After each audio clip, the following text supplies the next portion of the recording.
Mi despertar y mi atardecer, todo se lo debo a él.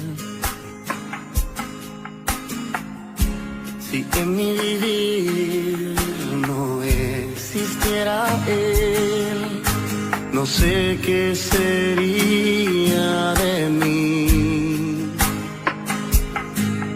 porque todo se lo debo a él. Todo se lo debo a él. Todo se lo debo a él.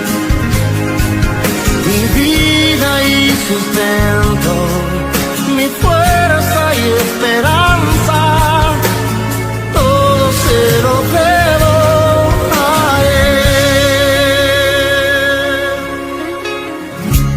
Si mi aliento él no fuera el viento, ¿cómo podría vivir? Y si de mi corazón no fuera él el centro, habría un vacío en mí. Oh, oh.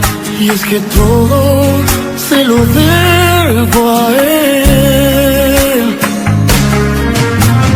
Todo se lo debo a él. Todo se lo debo a él. Mi vida y sustento, mi fuerza y esperanza, todo se lo debo a él. Oh, todo se lo debo a él. Todo se lo debo a él. Mi casa y mi familia y todas mis canciones, todo se lo debo a él. Oh, todo se lo debo.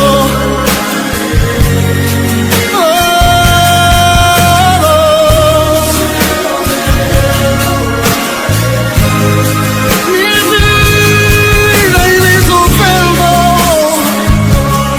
mi fuerza, mi esperanza, todo se lo debo a él. Todo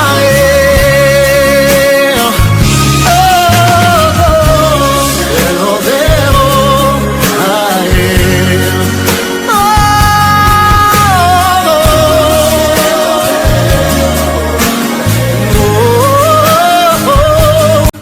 Mi casa, mi familia.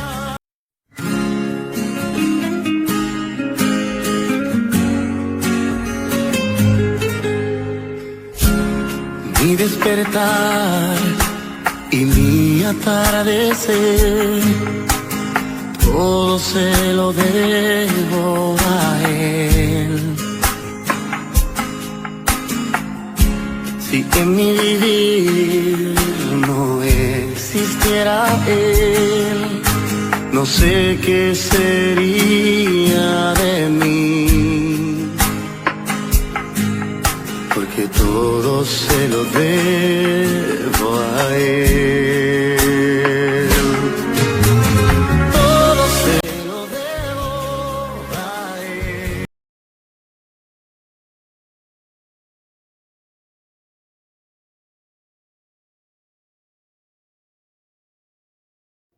Buenas tardes, mi nombre es Mari García y le voy a regalar dos piecitas para culminar este año 2021 de la revista Yo Soy.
Le vamos a dar gracias a Dios por esta palabra que creo que Él puso en mi corazón y está en el libro de Juan, capítulo 1.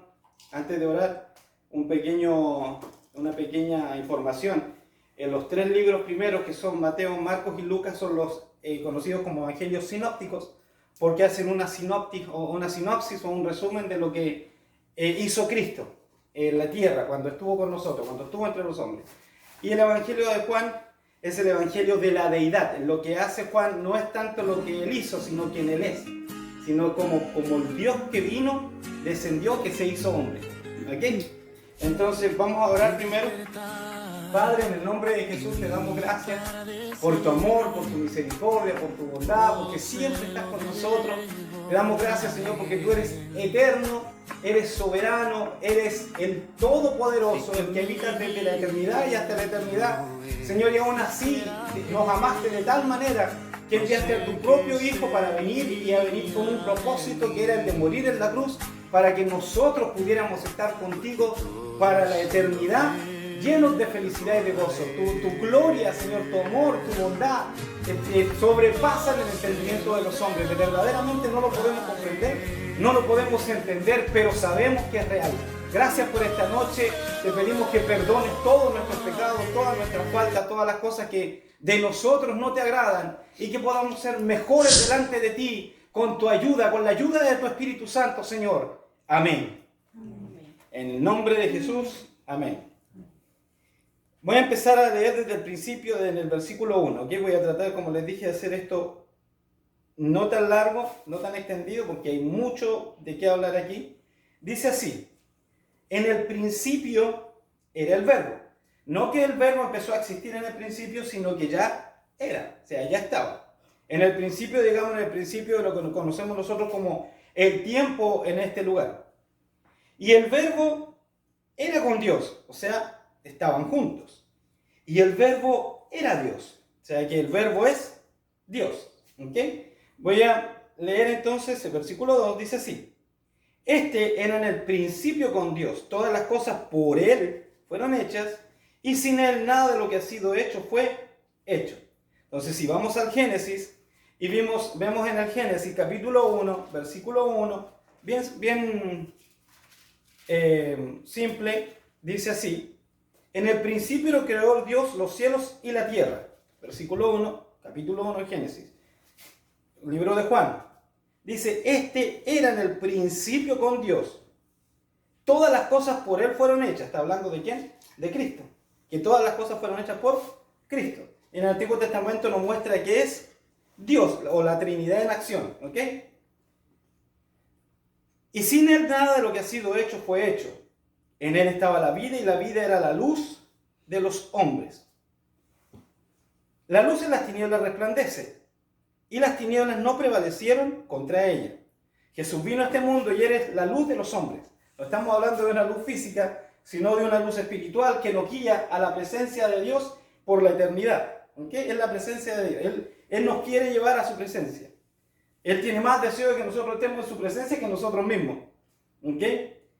Hubo un hombre enviado de Dios, el cual se llamaba Juan. Aquí el apóstol el escritor sagrado hace como un paréntesis para hablar de Juan el Bautista.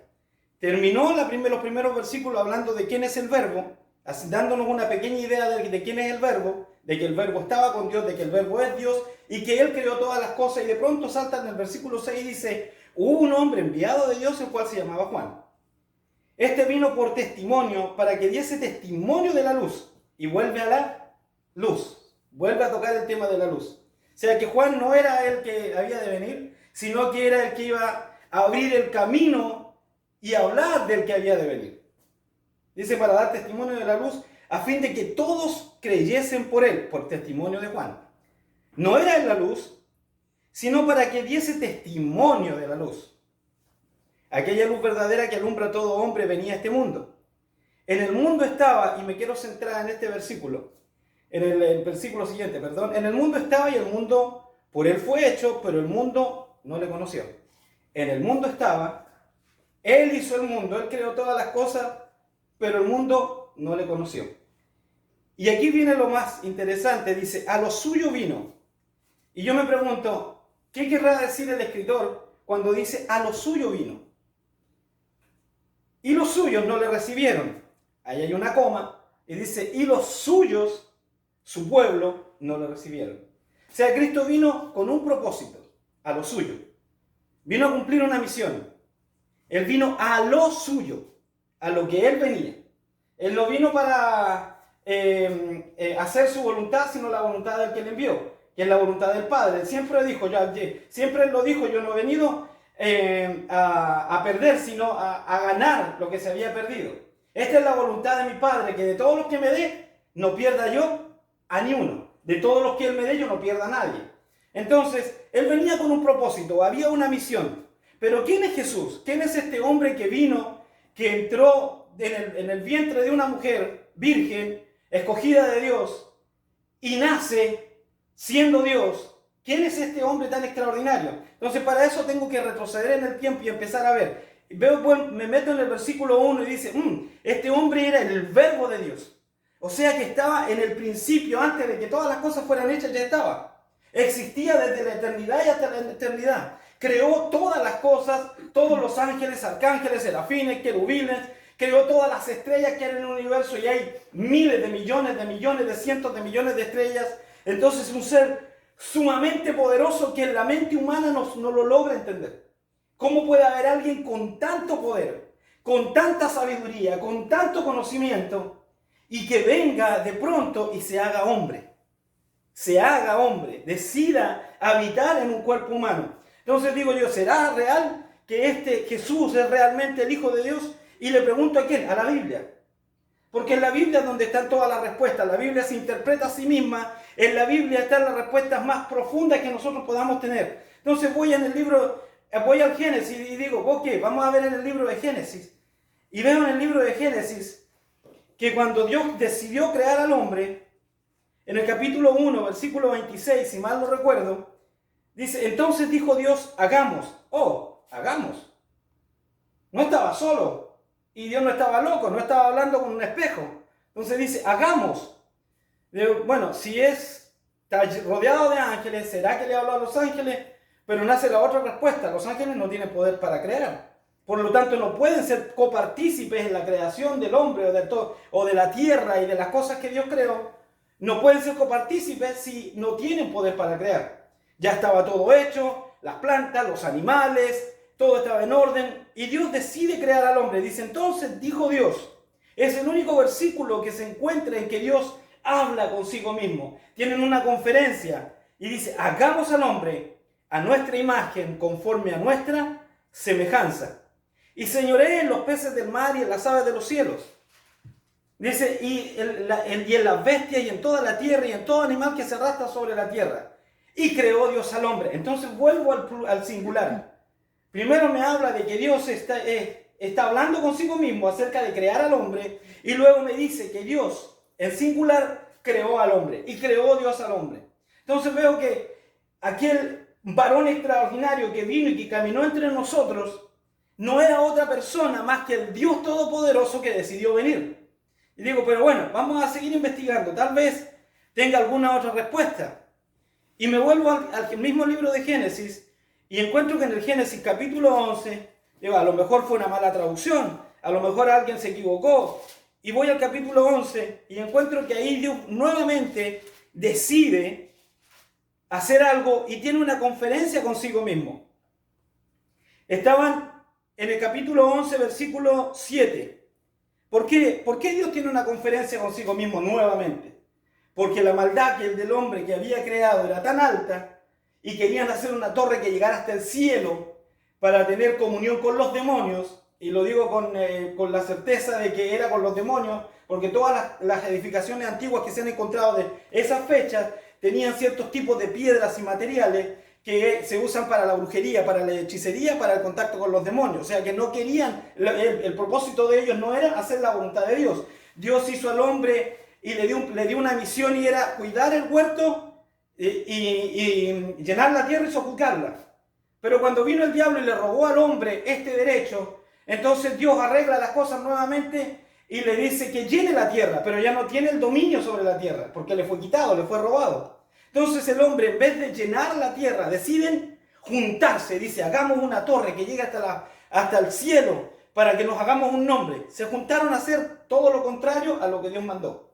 Dios mandó llenar la tierra y ellos decidieron agruparse, como las vaquitas, como el ganado. Decidieron agruparse. Y era tanta la maldad que había en ellos que Dios tiene una conferencia nuevamente consigo mismo y dice, ahora pues descendamos y confundamos allí su lengua, para que ninguno entienda el habla de su compañero. El propósito de Dios de llenar la tierra de todas maneras se iba a realizar. ¿Por qué? Porque confundió las lenguas de todos ellos y no se entendían. Entonces empezaron a irse cada cual por su lado y poblaron toda la tierra. Pero aquí yo veo nuevamente que Dios tuvo una conferencia consigo mismo. Y veo nuevamente que aquel Jesús, ese Señor extraordinario, que dio su vida en el Calvario, estaba presente ahí. Estaba presente en la creación, cuando Dios creó todas las cosas. Cuando la palabra crear en la Biblia, la palabra en hebreo es bara, que significa hacer algo de la nada. Yo todavía no conozco un solo científico que logre hacer algo de la nada. Ellos usan toda la materia existente, los microorganismos, las células, las macrocélulas, todo lo existente, la energía, pero ellos no lo han logrado nunca crear algo de la nada misma, jamás. En cambio Dios creó todas las cosas de la nada. Él dijo y fue hecho, y usa la palabra bara. Ahora, si yo voy a la física me enseña que aunque la materia no se crea ni se destruye, sino que solo se transforma, toda la materia tiene un principio. Y si tiene un principio, ¿de dónde salió? Y la Biblia me muestra que Dios la creó, porque Él tiene el poder de crear de la nada. Entonces, este ser extraordinario, que es capaz de crear de la nada el universo entero, con todas las cosas que nosotros no conocemos, con todos los secretos que nosotros no conocemos, decidió entrar en una mujer virgen, para nacer como hombre con un solo propósito, el propósito de morir en una cruz. Entonces yo veo que todo lo que Él pasó durante su vida, Él no vino aquí para señorear como un rey con una corona y para que los sacerdotes le adoraran ahí, engrandeciéndolo con toda su hipocresía, sino que Él vino para servir. Él estaba con los apóstoles y tomó una tinaja de agua y le empezó a lavar Él los pies a sus discípulos. Él mismo, Él tomó una servilleta, se la amarró a la cintura, una toalla, y puso una tinaja con agua. Era tradición en Israel en aquel tiempo, que si un amigo venía a mi casa, y venía de muy lejos, un forastero, era la tradición que como ellos usaban sandalias y tenían los pies sucios de todo lo del camino, de lo que podían haber pisado en el camino, venía el anfitrión de la casa y mandaba a su siervo a lavarle los pies. Y venía el siervo del anfitrión y tomaba la tinaja y lavaba los pies del invitado. Y de pronto Cristo se hace siervo. Porque no, Él era el anfitrión y al mismo tiempo Él se hace siervo. Y toma una vasija con agua y le pone agua y le lava los pies a todos sus discípulos. Y digo, este Dios extraordinario que creó todas las cosas que existen, no solo nació de una mujer virgen con un propósito específico de morir en una cruz, sino que también se hizo siervo de los mismos que le seguían. Les lavó los pies a aquellos que le seguían y fue ejemplo de toda la humanidad. Y dividió la historia en antes de Cristo y después de Cristo. Entonces ahora toda la historia, crean o no crean en Él, tiene que decir antes de Cristo, después de Cristo. Entonces es tan grande el amor, porque todo esto lo hizo por amor. Esto lo hizo, no fue simplemente como nosotros, que nosotros a veces nos dan ganas de hacer algo y a veces ni lo hacemos. Por amor, el amor era tan intenso que el Dios Todopoderoso dijo un día: enviaré a mi hijo, lo dice Juan 3:16, porque de tal manera, Juan no tenía idea cómo explicarlo. El amor tan grande. Y lo único que se le ocurre poner para la mente humana es de tal manera. Amó Dios al mundo que ha dado a su hijo unigénito. La expresión unigénito quiere decir que es único, que no hay otro semejante a Él. ¿Ok? O sea, no existe comparación con nadie. Ni los ángeles, ni los arcángeles, ni los serafines, ni los querubín, nadie se puede comparar con Él. Dice el Hijo unigénito para que todo aquel que en Él cree no se pierda y tenga vida eterna. Entonces Jesús vino aquí a lo suyo, a su misión. Y dentro de su ministerio, voy a volver nuevamente al libro de Juan. Dentro de su ministerio hizo muchos milagros, hizo muchas maravillas. Sanó leprosos, resucitó muertos, caminó sobre las aguas. Pero me llama la atención que en algunos pasajes de la Biblia dice que Él tuvo que volver a predicar en lugares donde había hecho muchos milagros el evangelio del arrepentimiento porque no se habían arrepentido. Entonces nosotros nos hacemos a veces seguidores de Cristo por una conveniencia o porque realmente queremos amar a ese ser extraordinario que nos amó primero. Conocer a ese ser extraordinario que nos conoció desde la eternidad. Dice, antes que nos formase en el vientre nos puso nombre. Así se lo dijo a Jeremías, y eso tiene que ver con todos nosotros. Antes que te formases en el vientre, te puse el nombre, mío eres tú. Te di por profeta a las naciones. O sea, ya había un plan determinado para un hombre de Dios, para un siervo de Dios. Quiere decir que todos los que estamos aquí, Dios ya tiene un plan predeterminado para nosotros. Nos escogió desde que estábamos antes de nacer, desde antes del vientre de nuestra madre. Entre todas esas pequeñas células que llegaron al óvulo, Dios escogió una, y esa eres tú, entre millones de células. Porque había un propósito para nosotros. Ahora, ¿estamos cumpliendo el propósito? ¿Estamos realmente agradando a Dios como Él desea que nosotros le agrademos? Como Él extiende sus brazos, Él desea pasar más tiempo en comunión con nosotros que nosotros con Él. Él desea más. Si nosotros hacemos una reunión de oración, el primero que llega es el Señor, y el último que se va es el Señor. Nosotros no, nosotros perdemos el tiempo en muchas cosas y nos entretenemos en muchas cosas, pero la pasión que Él tiene por nosotros es tan grande que decidió habitar en un cuerpo humano, en un cuerpo de una raza que había caído, en un cuerpo que se enferma, en un cuerpo que padece frío, que padece calor, que padece hambre, que padece sed. Habitar en ese cuerpo, el Dios de la gloria es tan extraordinario. Decidió venir a un cuerpo humano.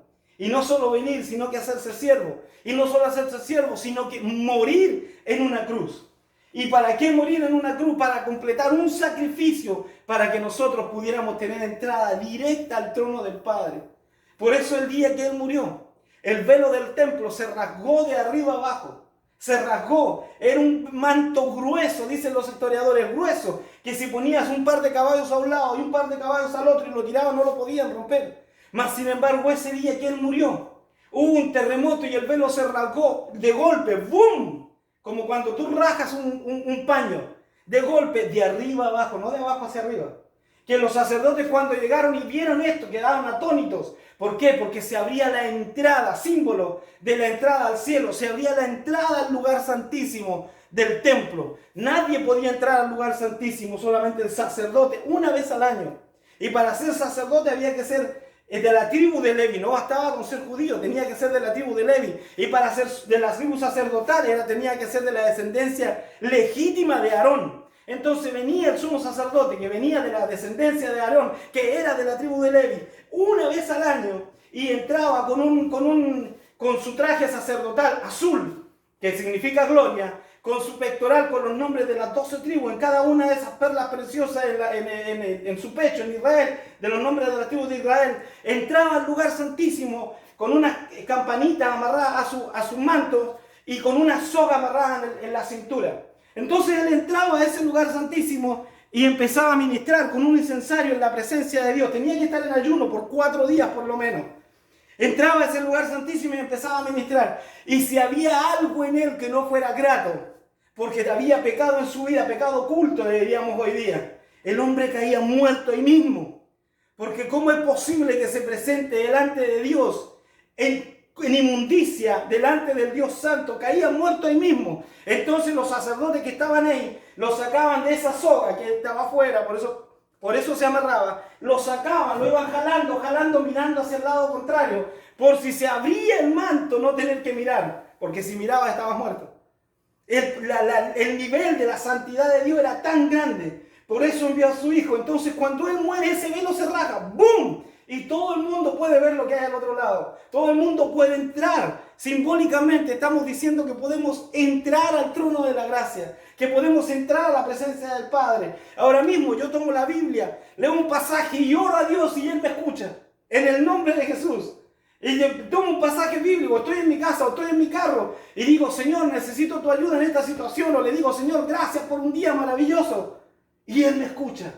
Ya no necesito que venga el sacerdote a interceder por mí una vez al año, porque la intercesión se hizo una vez por toda la eternidad. ¿Por qué tenía que ser Jesús? Porque Él es eterno. Él estaba antes de la eternidad y después de la eternidad. Entonces cubre el pecado eternamente. Un sacrificio eterno. Y el propósito por el cual Él nació. Y yo estaba pensando en esto hoy día. ¿Por qué nadie sabe exactamente cuál es la fecha del nacimiento de Cristo? Juan el Bautista nació aproximadamente en marzo. por los datos de la arqueología, los datos de la fecha en los que los sacerdotes ministraban en el templo. El papá de Juan el Bautista era sacerdote y era sumo sacerdote, llegó a ministrar dentro del lugar santísimo y se le fue revelado que iban a hacer un hijo. Su mujer Elizabeth era estéril. Él como que no creyó y el ángel lo dejó mudo hasta que ella concibió. Y cuando nació Juan, ella le dijo Juan. No se ponía el nombre si no era el nombre del papá o un familiar. No se ponía ningún otro nombre. Dice, pero Juan, si nadie en tu familia se llama Juan, él se llama Zacarías. Y cuando él habla, él dice, Juan se llamará el niño.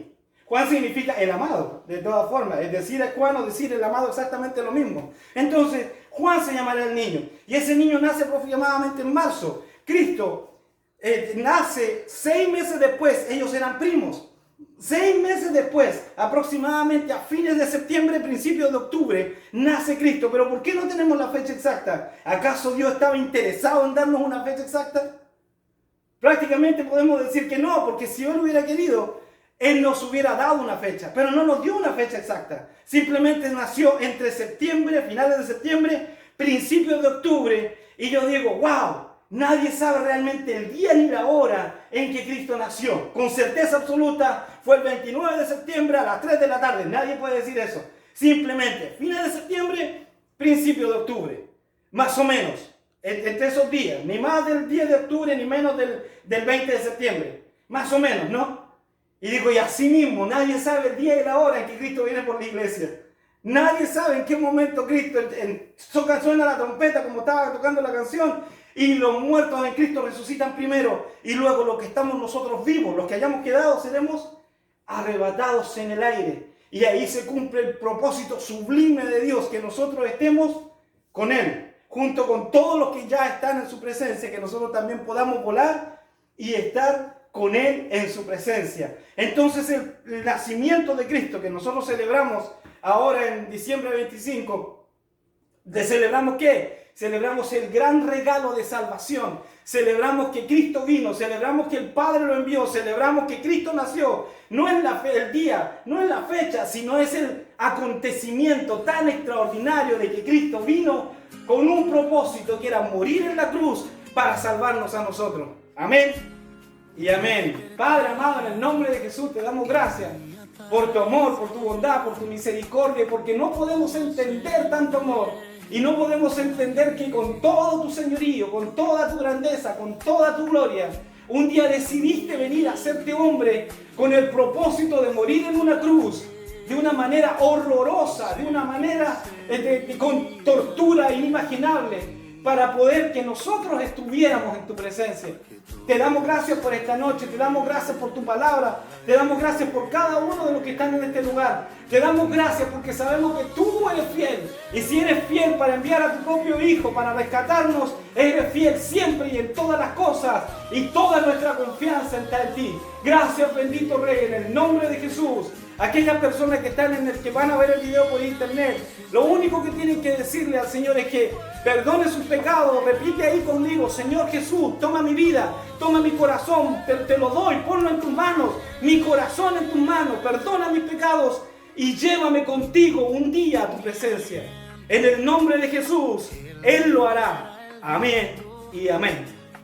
Amén.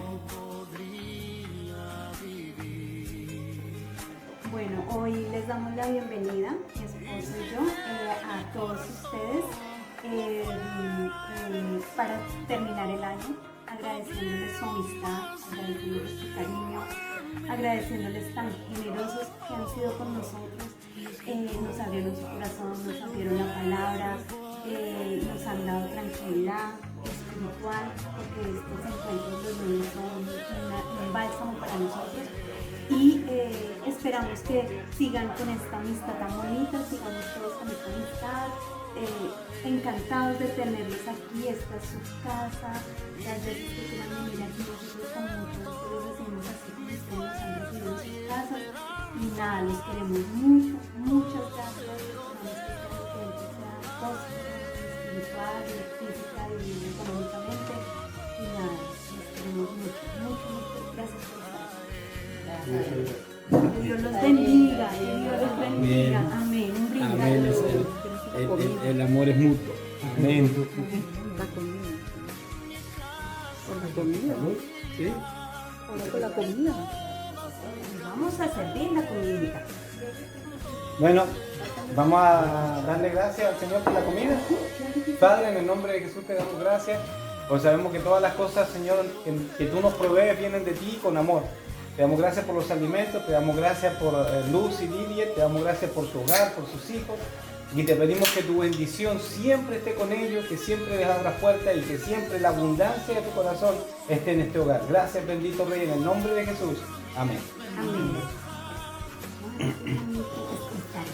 3. Bueno, tengo unos detallitos que es una plantita, es una matica que se la siembran ustedes mismos. Entonces, para cada familia tengo una cajita para que la compartan y siembren ahí sus deseos y vaya floreciendo este próximo año. Ay, mira, un aplauso. Entonces, ¡Eh!